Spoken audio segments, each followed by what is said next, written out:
Welcome to another episode of our SaaS Stories podcast. I'm your host, Ash, and this is a show where I interview proven founders and industry experts who share their stories, strategies, and insights to help you build, launch, and grow your SaaS business.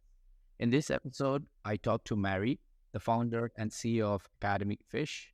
Mary's inspiring journey started from being a school non-attender to becoming head of education support in Northern Ireland and internationally. While setting up EAL department, she realized that struggle students faced when accessing international education due to the incorrect translation of academic terms in English. Determined to solve this problem, Mary and her team of mathematicians developed Academic Fish, a curriculum-based app that provides accurate translations in three languages: English, Chinese, and Irish. So I hope you enjoy it. Okay, Mary, welcome to the show. Hi, Ash. Thank you for having me on the show. I'm not so sure about the expert, but let's see. Great. So do you have a favorite quote, something that inspires or motivates you that you can share? I'm going to tell you my favourite quote, but it's just one my father uses, and we use it a lot here in the north of Ireland. It's called keep lit. Keep earning it. Okay, great. Yeah, it means keep going. Keep going. Yeah. Keep going. Keep her lit. Simple and straightforward. I like it. It's short. Okay, great. So tell us about Academic Fish. What does the product do? Who is it for? And what's the main problem you're helping to solve? Well, you told quite a lot of it there. You sort of nearly encapsulated it when you said about my background. I was a non-attender, went into education support, fast forward head of education support internationally after Belfast, and working in Asia, a lot in Asia, 4 years in China. And, you know, those students really want to access universities and courses in English. They want to attend universities in Australia, UK, America, and Ireland. So we've developed an app for the understanding and translation of mathematical terms and definitions. It is in three languages, as you said, with the potential to extend to other ones and other subjects, obviously. The thing about the app is, and this is its USP, as they say in the business world, its uniqueness is most students, when we did a pilot, use machine-generated translations. I mean, accessing these information, it's maths. Let's face it, it's maths. Maths is all over the place. It's everywhere, but it's nowhere they can trust. So it was time consuming. And basically, Academic Fish is created, the data has been The data has been collated by mathematicians, so it's curriculum based, it's learner friendly, and thankfully it's correct. Okay, great stuff. So correct me if I'm wrong. I have heard that you were working in China for a while, and then you saw the pain students facing there, and then because in my head, and you know, I don't have much knowledge about this education industry as much as you do, but mathematics is all about numbers, isn't it? And then how does it relates to, is it like the people or the students in China, when they solve mathematics, the explanations or the comments is in Chinese, and then you guys are helping them to translate it to English or the language they want it to be? How does it all works? Would you give us an example? Well, I tell you what, one of the things about the way the app has been built. So obviously, say for example, if you're Chinese, your Chinese is going to be, you know, the level. It's going to be excellent level or a good level. But you want to get this and understand it because you're going to have to attend university. You're going to have to do courses in English. Okay? So one of the main things about this app is that when you look at a term or a definition and it's in your language, you just toggle over. You don't have to come out and go elsewhere you toggle over into your language of choice to get this pronunciation, what it looks like, what the understanding of it is, a pictorial version, and it says. Now, this is pronunciation was a big one. That was one of the first ones I noticed. I mean, I had teachers come up to me and say, "How do you pronounce this term in English?" And that was math. And I was like, so language and maths, maths is everywhere, and mathematical language is key. I'm going to give you an example which works very well in the north of Ireland, and that is if you put 10 square, there's a mathematical term. If you put 10 square into, say, for example, Google, I'm going to use Google. I don't want to advertise them, there you go. But I mean, I don't.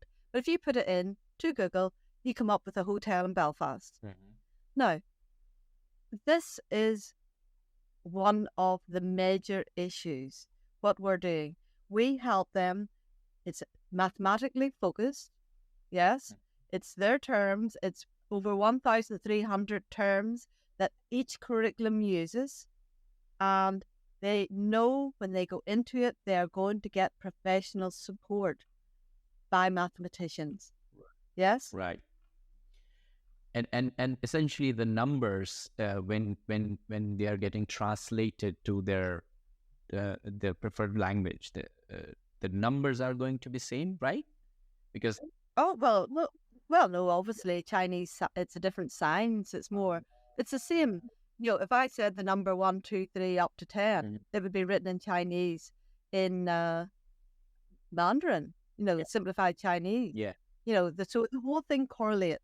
Got it. So Right? So basically the way they write the numbers is different than how we write in English here. Oh, totally. Totally. It's all very different. Everything.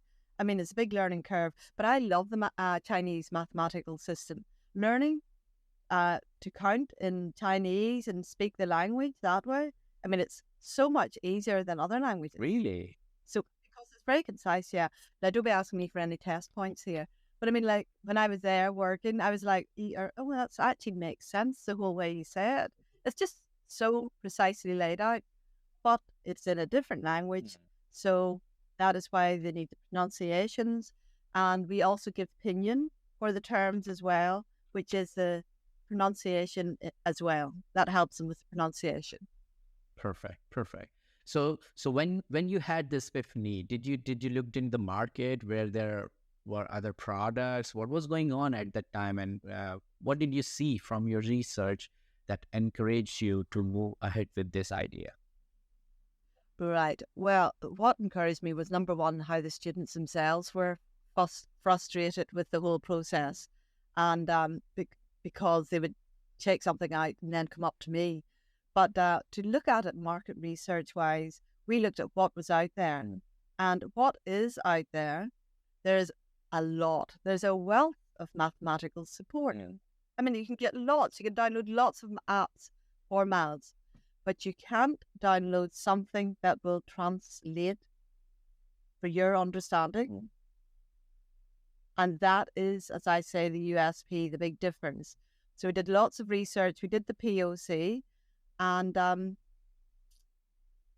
we went to schools, we went to universities, we got people to do the feedback from there. Am I answering your question, Ash?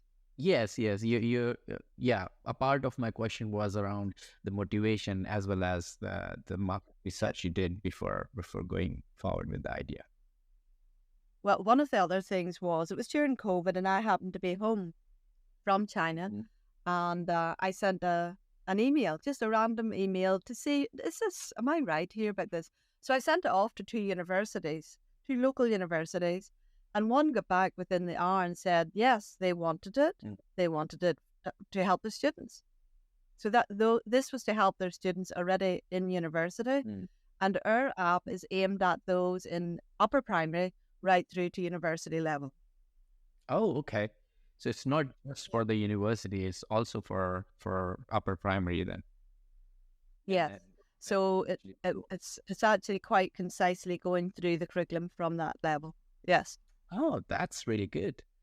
And have you started this as by yourself, like bootstrap? Do you have any investments or anything? Well, basically, I started it by myself, and I have been very lucky with the validation I've received here. I've received grants from different Take Start, Concept Plus grants, and because it's in the third language, Irish, the Irish as well funded it because they're trying to promote the Irish language. There's a big boom in the Irish language, and I have been well supported. But as an entrepreneur, it's not all about the money and support.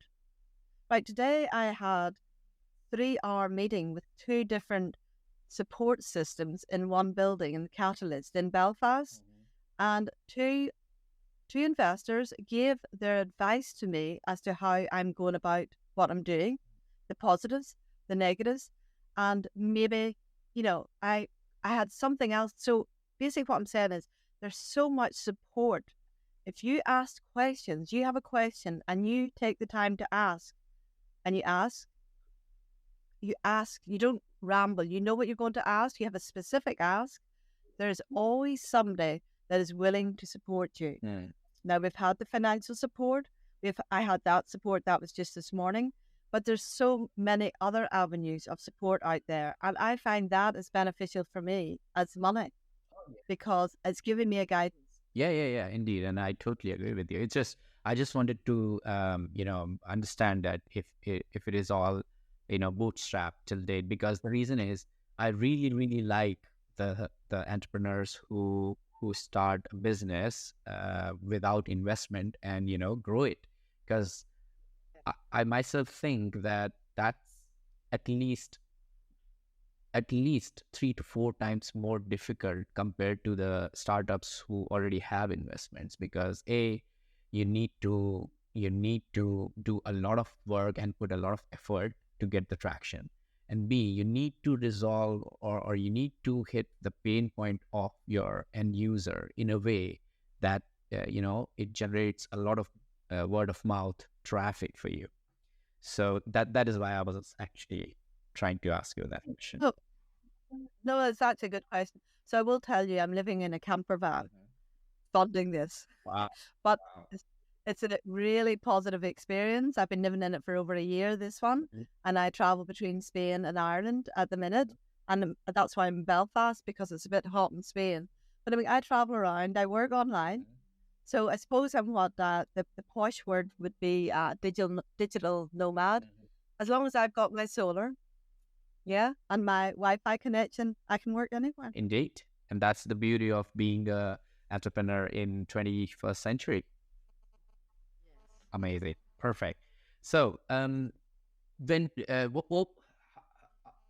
approximately how long you have launched the first MVP of this app?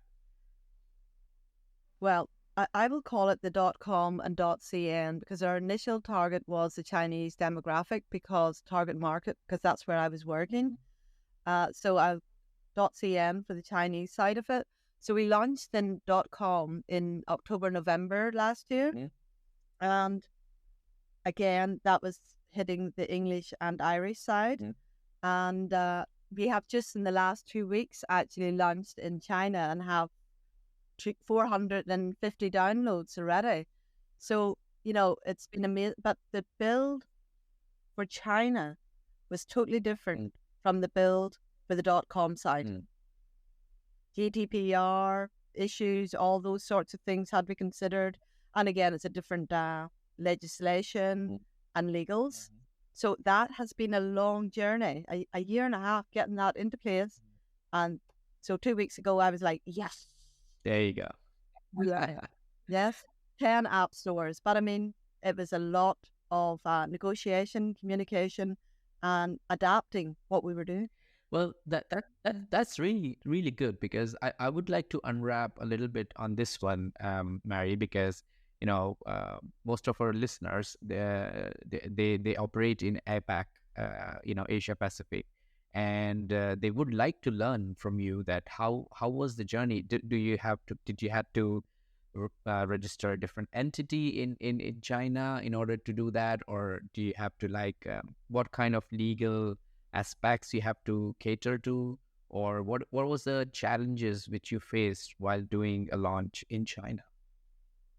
Right. Well, the very first thing for the company that I did was I did the trademarks for the logo and the company. Yeah. Yeah. So when you do that, say for example, so I'm in the north of Ireland, so I'm UK and Ireland. But if you do your trademarks, that gives you 6 months leeway everywhere in the world. Okay. So then I went into getting my trademarks. Yes. So that again took another year and a half and translation problems, not by our staff, but actually by the trademark place itself. Things like that. That's a lot of costs. We did that. We did the legals. There are, there was, I have a distributor in China. So I just can't go in myself and launch an app. To access those app stores, I had to use a distributor. Again, that was a lot of talking to people, finding the right partnership, that you can work with, that you're happy with, and people that you're going to encounter difficulties. And as I say it now, I'm saying it in a couple of minutes, but really it is very, very, number one, time consuming, but it's a slow steps forward. And sometimes it's a big full stop. Got it. Yeah. Got it. Yeah. So basically, you cannot launch it by yourself. You had to find a local vendor who could partner with you, and then you had launched it on the App Store. So is it restricted by the government there, or is it just the way how the Apple guidelines are for Chinese? Well, it's not Apple. No, no, it's completely different. So I have launched, as I say, .com, Apple and Android, but this is the Chinese app stores themselves. So the top 10 you go into, and I can't pronounce it. It's in capital letters because it's an amalgamation. It's an acronym. MIUI is the top store. MI. That's where we get the MIUI. No, it's not in Chinese. It's just amalgamation of a company. I think it's run by, I actually can't remember. But that's where we get our main downloads. Okay? So going into them, one accepted, another didn't. So you had to do a GDPR is very, very important. And it's a government, But, I'm not saying that's a negative. I agree with, certain things like that because it keeps people. I'm providing information here, support for students, parents, and teachers. I don't want anything on my app, or I don't want to affect anybody with somebody putting something detrimental in it, And, I want it right. And I don't, it's very important to me that I go through all the legals. It's time consuming, it's expensive, but hopefully it will result in a very positive outcome. Indeed, it definitely will. Yeah, and thanks for unwrapping this for us. So tell me more about your background. Are you the single founder for this? Oh, nice. Okay, so tell me more about you. Where were you brought up? What was here about? And how did you ended up into education or being not at in the schools? I would like to know more about you. Well, one of my things is I'm from the north of Ireland, and I grew up at a time during what they would call the Troubles, and there's a lot of political unrest. And I am somebody I like quiet. I don't like strife, and I will do anything to avoid it. And I'm going to say this, if it helps anybody out there, I would be considered on the spectrum, autistic spectrum. This suits me living in a camper van because I don't have to socialize too much. When I do have to socialize, it's quite stressful for me. So this obviously was what was impacting me when I was at school when I was younger. I left school with the equivalent of one GCSE, the UK curriculum, and ended up working in bars everywhere. So basically, I think they'd have said I was smart enough, but if I'd spent the time I did avoiding school, I might have come out with a lot more, But I just didn't fit in. I never fitted in anywhere. and I would hide by reading books in the library. And I suppose that kept me going until I then went to university. I went back when I was over 28 and did an education degree. When I did my education degree, straight away, as I was pointed out to me, I always wanted not the top end, not the top. I didn't go for the general learner. I was insistent that the person having difficulties would get support. And that's a few years ago. And for any teacher out there, it's not easy because you've got a wide range of levels of ability in your classroom. And there's not necessarily the support with classroom assistants and resources. Definitely then there wasn't so much support. So I kept being pulled towards the education support. And that's where I went on to do further training and end up head of education support. And I am quite intense when I focus on something. And I then left Belfast, where I am at the minute, when basically I lost weight and a lot of hair, and I took it very, very serious. And I decided, no, I needed to change my lifestyle. And that's when I went international, something I'd always wanted to do. So my first contract internationally was in Thailand. That progressed, basically work I had done in Belfast. Then after a few years working internationally in different countries, I was asked to go to China and set up an EAL department there through the school. And from there, it just, my experiences, see, working in international education and here at home, I just absolutely love what I do. And I think that is a massive positive for me. I didn't start a job and then get bored after 5 years. I've continually adapted, changed, and gone on the same sector, but different experiences. And I think that's very much what's given me the resilience to do what I'm doing today. Yeah, that's spectacular, because keeping into the same space and continuously adapting to the environment is one of the I think one of the topmost skills and personalities you need to become a successful founder, and you already showcase that. So that's amazing. Great. So tell me more about when you started this, when you had this idea and when you started working on this app. Have you hired someone to do the app for you, or you got it done by the university you were working in, or how did all it worked out? Well, I'm very much content based, and I'm working with staff. I'm good doing that through project management through the years, and I'm aware of my strengths and my weaknesses. And there is no way I could develop an app. So I use a company here in Belfast that we are Sugar Rush, and basically they develop it. Great communication. It's they know that we've worked together for quite a while now, and so I utilize their strengths to help my company going forward. I started it myself, but I also have to employ mathematicians in each country, in each language.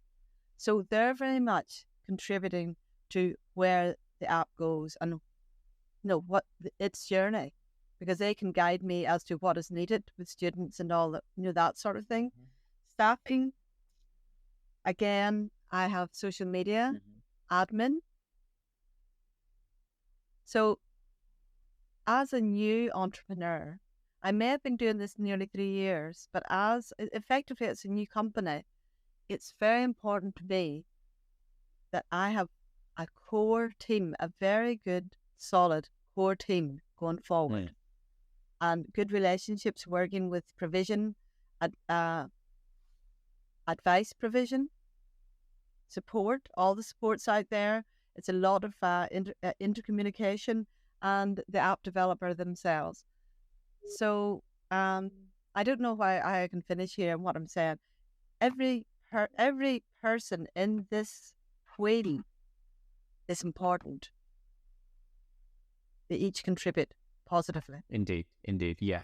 To make a successful business or a startup, you need a very strong fundamental team, anyways. So without it, it's very difficult. Okay, great. So that's when where you got the app developed and everything. What are the different strategies do you use? I mean, you just mentioned that you're more of a content person, right? So what is the different strategies do you use to bring more uh, customers or targeted users to your app? Do you use SEO? Do you use social media marketing? Do you use paid marketing? How does it work? We use all of those, Ash. We use them all, and our big thing at the minute is to build our B2C market, our users, to attract B2B. Now, I started it. This will be continually, resources will be developed on it. But in regards to China, again, the difference is it's a very different social media. Then the .cn side is very different from the .com. So we have WeChat, Baidu, what's translated into English as Little Red Book, because they all hit different market areas. Little Red Book is young students, WeChat is parents, and again, it's parents funding these things, isn't it? And Baidu. So we have our YouTube channels, and we do aim to target other markets, but we would like to get this nailed first, the Chinese market, what we're doing, and developing the app that has got a voice-activated chatbot. It's got gamification. We're only in our first build. No, I understand that, yeah. So we are still really pre-revenue. We are just, at the moment, this is our going, because of the numbers are increasing with our user base. But I mean, like, we need more. That's what we continue to do through our social medias. And then we can attract the B2B, the business to business model. Perfect. Yeah, and that's the right way to do it. And tell me more about your revenue model. I know that right now you're pre revenue, but have you got a revenue model in place? Do you already have it jotted down somewhere, or you have actually started charging your customers from the day one? How does it work? No.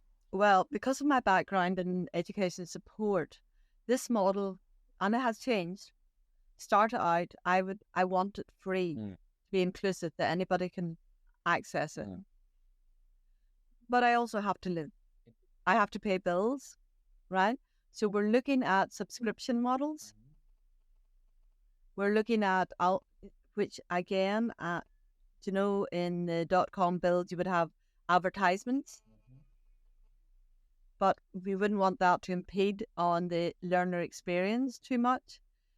B2B, it would be advertising from interstitial ads, advertising from businesses in education, aviation, because all these education, universities would want to attract these users. Aviation, these users will all, if they go to university, need flights, accommodation, they always need somewhere to stay. And banks. When I move to any new country, I always need to start a new bank account. And this would be one. So that would be part of my B2B model.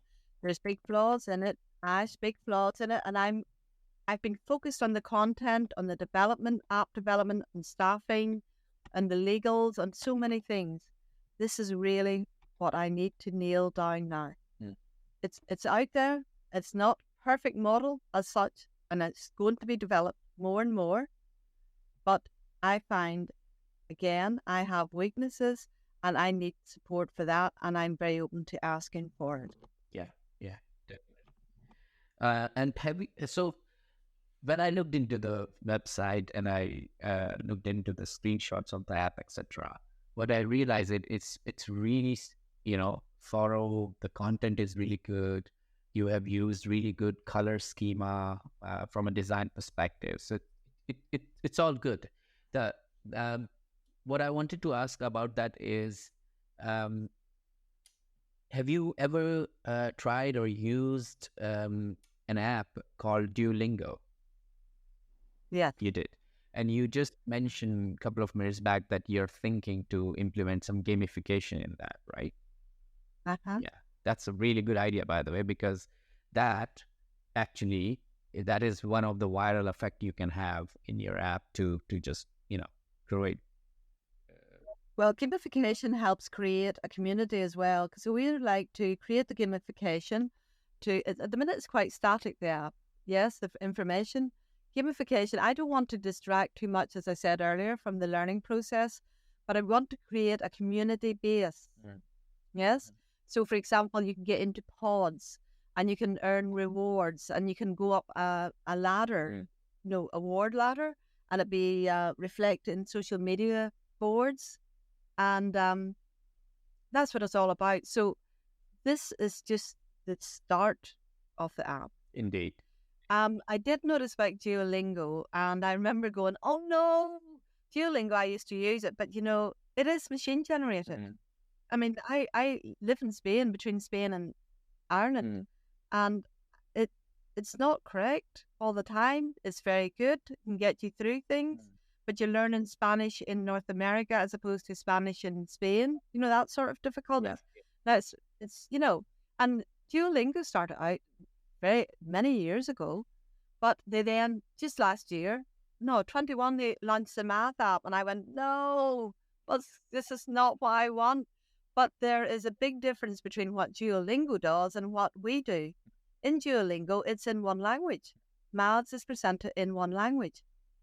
If you go into our app, you've got your front face, you've got your information, and if you look at the top, Ash, you can toggle between English and Chinese. You don't have to actually leave it. So that's not their model. So I'm trying to streamline the app to make it as positive a learning experience as possible. Indeed. Yeah, I saw the two icons on the top right, which says English and then I think there's a red dragon for Chinese, right? Yes, and then there's Irish as well. Well, we did flags, and then there's a simple thing. Anybody starting out, flags can be offensive. To certain people, you don't know what a flag you can put for English that might be offensive in another culture. So we actually did a competition and got students to design it. Yeah. Oh. We went into schools and got students. We designed most of the avatars. We wanted non-gender specific, and we got students. And I absolutely loved what two of the students together from a small school in outside Derry designed, and it was a disco globe one, and it is fun. And I said I give them criteria. It has to be non-gender specific, and we would like a character that we can move and is fun. And that is what they come up with. And the minute I saw it, I was going around that particular class, and I just went, I love that. Yes. So they got awards, they got prizes, and we got a fun avatar developed by students. Yeah. That's great. That's a really good idea for our listeners to figure out if they want to create a mascot for their brand, and they don't have many ideas, they can go outside and seek for help. That's really good. Great. Well, even our logo. Sorry, our logo's like that. I didn't mention it, but our logo started out. I love the arowana fish, and I absolutely started around that, and then basically it ended up. I'm a very simple, basic person. It went right back to, if you look at the logo itself, it's a goldfish, really. Yeah. And my fish is very important in the Chinese culture, educational wealth, abundance. And my Chinese students during COVID, I had gone out during the Chinese New Year to Vietnam for a quick holiday. Okay. So speaking with my students, I got to, after we'd finished class, I would systematically contact them. How are you doing? What's happening? Because there was a lot of social health issues to consider as well. And they got braver. And eventually one said to me, do you know what we call you? And I went, oh my goodness, no. Maybe I don't want to know. And they said, no, we call you Lucky Fish. And I said, well, why? And because I helped with academic university access skills, they said, well, she says, I got 2 university acceptances in your class when I was in your class, and we all got them when we were in your class. And I was just laughing, and I said, so you got emails to say that you were accepted into university in my class? And they said, yes. And I said, can you tell me what you were doing on your mobile during my class? So we had a good laugh, that they were actually looking on their mobiles during my class and not focused. But also, but that's young ones. And then also my father, Frank always said, if I fell in the river, it's the river ban here. If I fell in the river ban, I would come up with a fish in my mouth. I'm that lucky. Yeah. That's fantastic.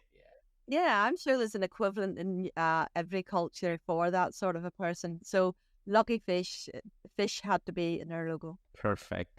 That's a perfect story for the logo and the mascot. So Mary, can you give us a sense of the size of the business? Where are you in terms of revenue, number of customers, and size of your team? Well, as I said to you, we've got 750 users. We've launched in October. I think it was October.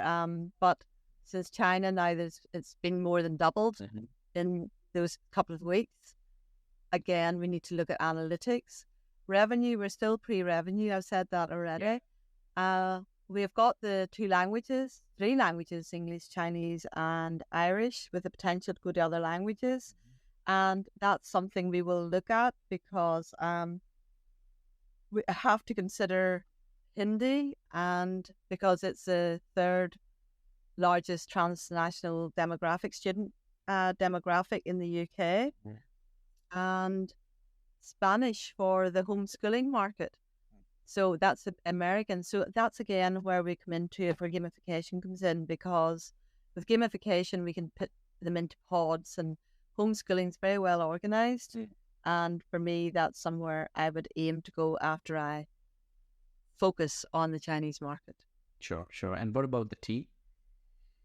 The team's absolutely fantastic. As I said to you earlier, it's very important to me creating a strong team going forward. And what I like about my team is they have outside interests that help their minds, they're not just focused on academic fish. I give them lots of training. I get them training here in Belfast from the different colleges, further education colleges. So what they learn, a graphic designer, for example, she works fantastic. She also does training in animation. So these are skills that I have found for her that she's involved. She's just done graphic design for her first book and co-authored. So they've got a lot going on, and I love to hear that. If it's sport, outside interests, and if they can get training in academic fish that gives them another string to their bow for their future, I'm happy. Then the staff feel validated, they're learning, and they're more with the buzz of what's happening with the company. Indeed. And more involved. Indeed. So how many are you, like, how many number of team members you have in your team in total? At the minute, core, because obviously I've got my language, mathematicians, that's separate. Yeah. So there is so many in that group, because every time you do a translation, you have to get that checked, and you have to get it checked again. So there's a whole process there for each language, for each term. So that's different. But I would have 4 core at the minute, and it's sales, marketing, graphic design, admin, and myself. Perfect. Great stuff. So I guess we can move to the next part of the interview, which is more about the lightning round. But before the lightning round, I would like to ask you something. So throughout your journey and experience, there must have been valuable lessons learned. So, if you don't mind sharing, could you reflect on your experiences and tell us about one mistake or setback that you encountered along the way that you are now consider a regret, or maybe not regret? It's a positive thing that you have learned. And additionally, what advice would you give our listeners based on this experience? Well, I'm going to be honest with you here. For me, actually, to make mistakes is a good thing. For me, it's always a learning. I'd always encourage students, everybody, to learn from your mistakes. No mistake is a total, you know, as a very sage saying, I would say it to my daughters just to wind them up, really. But you can't have the rainbow without the rain. Indeed, indeed. You cannot have Yeah. rainbow without rain. Exactly.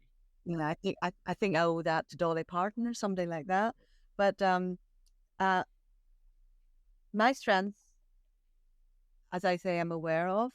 Uh, the the model, the business model, Mm-hmm. is not a great model, right? I'm learning and getting advice in it. I had to start out, I had to go ahead with it, get it launched, because I was advised time and time again, do not wait until it's perfect. If you wait until it's perfect, there'll be something else to do anyway. Yeah. Yeah. So that's why I have launched the app with what it has on it so far.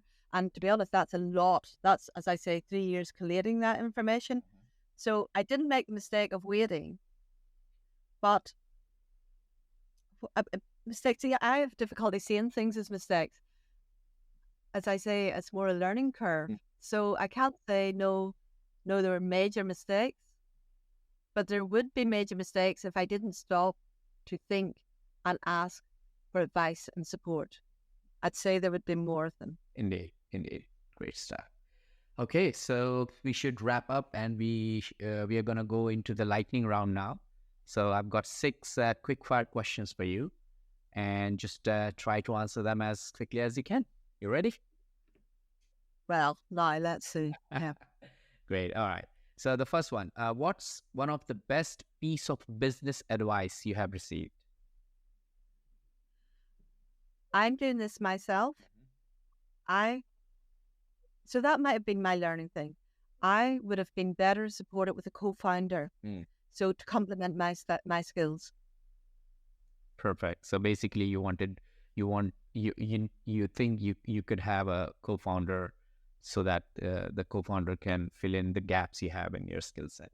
Yes, exactly. Like I've got content, staffing. If I had somebody with business and IT, that would have been fantastic. I'm still looking at around that area because that can still happen. But that is good advice, I think. Perfect. Try to do it with somebody else. Perfect. Okay. And what book would you recommend to our audience, and why? Oh my goodness gracious me. I've just downloaded Burn the Boat. Yeah, the Burn the Boat. Oh my goodness, I can't even hear. If I even have it. I haven't got it here. It's by one of the top entrepreneurs. There's actually a workbook. He didn't do that workbook, but it's called Burn the Boat. And you know what it is, Ash? It's you go into something and say, I'll do that. If I can't do that, I'll do this. And if I can't do that, I'll do and right? Yeah. It's be concise in your journey, research it, and forget about all those other things. Focus. Burn the other boats. On the other book. Yes. Focus on one. Yeah. Perfect. And get it right. Yeah. Got it. What one attribute or characteristic in your mind of a successful founder? Resilience, as I said earlier. Yeah. You will have positives and you'll have negatives, and you have to keep going, listen to what's been said, but have faith. You know that market. Yeah.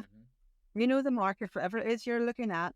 Listen, and but you need resilience. There's going to be lots of no's, and there's going to be amazing moments when you get that yes. Perfect. Awesome. Okay. What's your favorite personal productivity tool or habit? Walking my dog. Oh, perfect. I love walking myself too. He takes me over rocks, through forests, through hedges, and let me tell you, I'm not thinking about academic fish when I'm being pulled through a hedge with this dog. He's bouncing. He gets me out. He makes me stop. I have a coffee. I go for a walk. With the camper van, I can live out anywhere, and I always tend to live by the beach. So, and he loves swimming, so I can go swimming. He can mind the van. Get a dog. That's it. Get a dog. That's the best advice. You know that. Right. And what's a new or crazy business idea you would love to pursue if you had the time? Oh my goodness, do you know what? To do with this business? No, a new or a Any business? yeah, any new or a crazy business idea you would love to pursue. I think in things like that all the time. I do my friend's head in. I'm always saying, you could do that. Think of that. That's not around. I don't know. There's so many, but small things. But I don't know. If I can't think of any crazy idea, I'll be honest with you. But if you're going to do an idea, try and think of something that can expand. Okay. That's the thing. The way I've started with one subject, I started with two languages and was asked to do the third. So that's expanding. Something that can go somewhere globally. If I started globally, which is a bit ironic, but and then went down national. Yeah. But something that is not just a shirt, a pink shirt, and a blue shirt, and a shirt with a collar and a shirt without a collar. Maybe there's money in that, and I'm just down in that. But I'm saying something that will keep you mentally engaged with it. Yeah. Yeah. And the last question I have is, what's an interesting or fun fact about you that most people don't know? Uh, I'm an introvert that appears that I'm an introvert, but I like people. Okay. Okay. Yeah. I mean, this is kind of like similar to my personality also. I mean, I do a lot of social activities, but I consider myself introvert too, and it's very difficult to to justify in front of people. When you have kind of situation. But what probably happens, Ash, is you're very good for your 10, 20 minutes and then you go back into your little burrow like I do Yeah. and go, yes, yes. Yeah. Do you know what I even do? Back to that dog. When we get into the camper van and there's nobody around, I even take off the dog's lead Yeah. to give it freedom around its neck. I mean, as if the dog's stressed. Yeah. Yeah. Yeah. Yeah. Great. Great. Well, Mary, thank you so much for joining me and sharing your story, unpacking the last few years of building this business and some of the ups and downs along the way. So if people want to check out Academic Fish, it's academicfish.com. Is that correct? Yeah, Yeah. certainly. The Chinese version is academicfish.cn. Okay. The .com is academicfish.com. And how do they find Academic Fish app on App Store or Android or Chinese version of? Yes, it's on. It's on. But you know what I'm really looking for, Ash, as well? And thank you for this opportunity. I want people to go and download it and give me feedback. Mm. What are we doing right? And what can we change? How can we help support students, learners? And, this is pivotal, important for our journey going forward. And we are going forward. Indeed. But we can't go forward without constructive feedback. Yeah, definitely. That's one of the things. So let me encourage my listeners. So people listening to the podcast, please download Academic Fish and please provide Mary some feedback. Positive, negative, or any feature request, anything you think Yeah. is good for development of the app of the business. Just let Mary know about it. Perfect. And we have all the Chinese. I don't know if you said the Asian based. We have our Chinese WeChat and everything like that as well, which they could join and again give information that way. We welcome all feedback. Perfect. Perfect. And if folks want to get in touch with you, what's the best way to them to do that? My email address is there, marymac at academicfish.com. Mm. Okay. It's MARYMC. It's on the website. Okay, that's good. That's good. And, there's a subscription button as well where you can go in, get information, and find out more through it. Perfect. Perfect. Okay, great. Well, thank you very much for being on the podcast, Mary. And one day, once you become a billionaire, I would love to, well, host your thing. Yeah, very good, Ash. And Ash, again, thank you very, very much for this opportunity. Thank you all for tuning in to this episode of our SaaS Stories podcast. I hope you found our conversation with Mary insightful and inspiring. If you're a founder or industry expert interested in sharing your story on our SaaS podcast, please don't hesitate to reach out. Simply email me at ash@artcircles.com and let's connect for a potential interview opportunity. If you enjoyed this episode, make sure to subscribe to our podcast and stay updated on future interviews with proven founders and industry experts. We have a lineup of incredible guests and valuable insights coming your way. Stay inspired, stay motivated, and keep building.